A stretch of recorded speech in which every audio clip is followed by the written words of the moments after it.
Night 1:30க்கு gap டிரைவருக்கு last booking வருது. அவங்க வந்து ஒரு பொண்ணு புக் பண்ணியிருக்காங்க. டெஸ்டினேஷன் ஹாஸ்பிட்டல் போட்டிருக்கிறாங்க. டிரைவரும் அந்த பொண்ணை வந்து பிக்கப் பண்ணுறதுக்காக போகிறாங்க. அந்த பொண்ணுக்கு 20 வயசு ஆகும். ஒயிட் கலர் குர்த்தி போட்டிருக்கிறாங்க. கையில் வந்து சின்ன டெடிபியரும் வச்சிருக்கிறாங்க. அந்த பொண்ணு வந்து சீக்கிரம் போங்க, எங்கள் அப்பா ஐசியூவில் இருக்காங்க அப்படின்ற மாதிரி சொல்கிறா. அந்த கேப் டிரைவரும் கொஞ்சம் ஃபாஸ்ட்டாக போகிறாரு.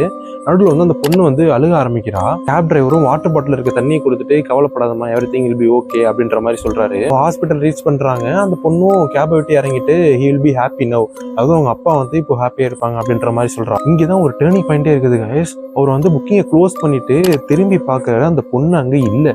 மார்னிங் ஏஞ்சி ஒரு மொபைலை செக் பண்ணுறாரு.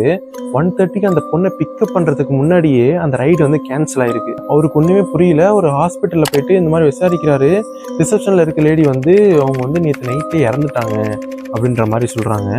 அவரும் அந்த ரூமுக்கு போயிட்டு பார்க்குறாரு. அங்கே வந்து அந்த சேம் டெடி ஒரு சேர் மேலே உட்காந்துருக்கு. அந்த பொண்ணும் இறந்துருச்சு, அவங்க அப்பாவும் இறந்துட்டாரு. ஆனால் அந்த கேபில் வந்தது யாரு?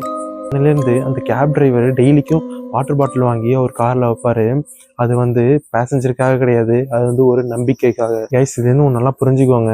Believe can bring piece, keep believing guys. Guys, இந்த கதையோட கருத்தை கமெண்ட் பண்ணிட்டு போங்க. இதே மாதிரி கண்டு ஃபாலோ பண்ணிக்கோங்க, லைக் பண்ணிக்கோங்க. அடுத்த வீட்டில் பார்ப்போம். பை.